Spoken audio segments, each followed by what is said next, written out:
नमस्कार। आज हम बात कर रहे हैं मनु जोसेफ के 2010 के उपन्यास सीरियस मैन पर।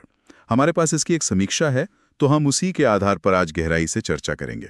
देखेंगे कि ये उपन्यास आज के भारत में वर्ग, जाति, महत्वाकांक्षा और जो ये इंटेलेक्चुअल एलीट क्लास है, उसको कैसे दिखाता है। हाँ, नमस्ते। ये काफी चर्चित उपन्यास रहा है अपने समय का। समीक्षा बताती है कि इसे 2010 में the Hindu best fiction award मिला था और अमेरिका में भी पेन ओपन बुक अवार्ड। तो पहचान तो मिली है इसे। हाँ, बिल्कुल। समीक्षा के हिसाब से ये उपन्यास मतलब किस जॉनरे में आता है? व्यंग्य? हाँ, व्यंग्य तो है ही, साथ में लिटरेरी फिक्शन और सोशल कमेंट्री, मतलब कई परतें हैं इसमें। अच्छा, तो चलिए कहानी में गोता लगाते हैं। मेन कैरेक्टर है अयान मणि। जैसा आपने बताया, मुंबई के एक बड़े साइंटिफिक इंस्टीट्यूट में पर्सनल असिस्टेंट है और वो दलित समुदाय से है। जी, और वो अपने आसपास की जो गैर बराबरी है उससे बहुत फ्रस्ट्रेटेड है, खासकर अपने जो ब्राह्मण साइंटिस्ट बॉस हैं उनके रुतबे, उनके प्रिविलेज को देखकर मनी मन वो बहुत कुड़ता है। समझ आता है। तो फिर वो करता क्या है इस फ्रस्ट्रेशन में? यही कहानी में ट्विस्ट आता है। वो एक बहुत ही क्या कहते हैं डेयरिंग प्लान बनाता है। अपनी स्थिति को देखकर वो ये अफवाह उड़ाना शुरू कर देता है कि उसका जो छोटा बेटा है वो साइंस का जीनियस है। क्या बात है! मतलब एक आम क्लर्क अपने बेटे को जीनियस बताकर सिस्टम से खेलना चाहता है। बिल्कुल। और समीक्षा यही पॉइंट हाईलाइट करती है कि कैसे छोटा सा झूठ या कहें तिकड़म धीरे धीरे बहुत बड़ा रूप ले लेता है, मीडिया का ध्यान खींचता है और जो पूरी एकेडमिक दुनिया है, सामाजिक ऊंच नीच है, उसमें एक तरह की खलबली मचा देता है। दिलचस्प है। ये दिखाता है कि कैसे हाशिए पर खड़े लोग कभी-कभी सिस्टम को अपने तरीके से चलाने की कोशिश करते हैं। सवाल उठाता है कि क्या ऐसे हालात में ये उसकी मजबूरी है या सिर्फ चालाकी। और समीक्षा बताती है कि कहानी सिर्फ अयान की नहीं है, एक और कहानी साथ साथ चलती है। हाँ, वो साइंटिस्ट वाला एंगल है ना? जी, एक सीनियर एस्ट्रोनॉमर है आचार्य अरविंद। वो इस जुनून में है कि स्पेस में, मतलब बाहरी दुनिया में माइक्रोस्कोपिक एलियन लाइफ है और उन्हें वो साबित करना है। अच्छा, तो उनका क्या होता है? समीक्षा के मुताबिक उनका जो पतन होता है वो दिखाता है कि ये जो अभिजात्य वर्ग के किले हैं वो भी कैसे ढह जाते हैं जब उनका सामना होता है असली दुनिया की महत्वाकांक्षा, मैनिपुलेशन और स्कैंडल से।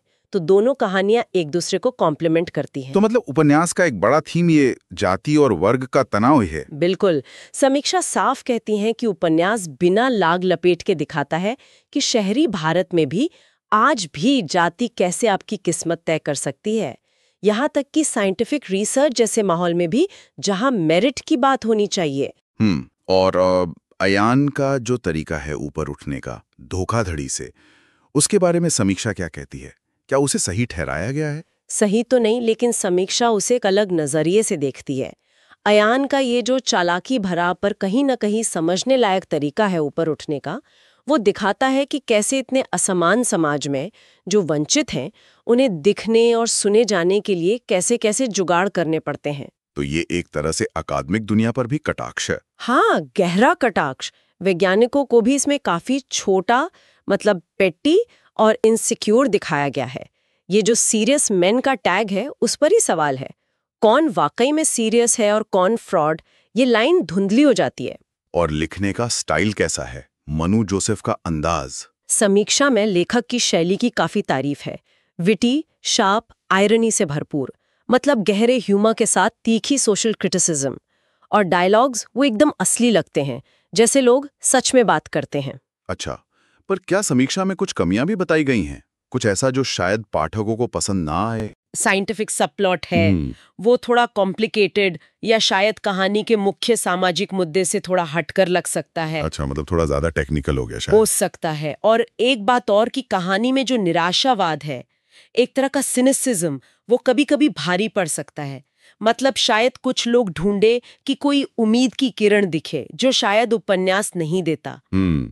तो फिर अंत में समीक्षा का निचोड़ क्या है? क्या ये उपन्यास पढ़ने लायक है? समीक्षा का फाइनल वर्डिक्ट है कि सीरियस मैन एक बहुत ही बोल्ड और शानदार डेब्यू नॉवेल है। ये इंटेलिजेंस और एक तरह की बेबाकी, मतलब इररेवरेंस के साथ सामाजिक रीतियों को चुनौती देता है। तो ये सिर्फ एक कहानी नहीं बल्कि एक तीखी सामाजिक टिप्पणी भी है। हाँ, दोनों है। ये तीखी सोशल क्रिटिक भी है और साथ ही एम्बिशन और रिबेलियन की एक बहुत ही मानवीय कहानी भी। समीक्षा इसे उन पाठकों को रेकमेंड करती है जिन्हें पॉलिटिकल और कल्चरल डेप्थ वाली परतदार कहानियां पसंद हैं। सही। ये वाकई इस बात पर सोचने को मजबूर करता है कि जब सिस्टम रास्ते बंद कर देता है बिल्कुल। तो महत्वाकांक्षा कैसे टेढ़े मेढ़े अपरंपरागत रास्ते अपना लेती हैं। तो जाते जाते एक सवाल श्रोताओं के लिए छोड़ जाते हैं जो शायद ये उपन्यास भी उठाता है। जब किसी इंसान के लिए आगे बढ़ने के सीधे पारंपरिक रास्ते बंद हों, तो क्या सफलता पाने के लिए नियमों को तोड़ना सिस्टम के खिलाफ एक जरूरी विद्रोह बन जाता है, या ये सिर्फ अपने फायदे के लिए सिस्टम का दुरुपयोग है? हाँ, ये उपन्यास पाठक को इसी नैतिक दुविधा के साथ छोड़ देता है सोचने के लिए।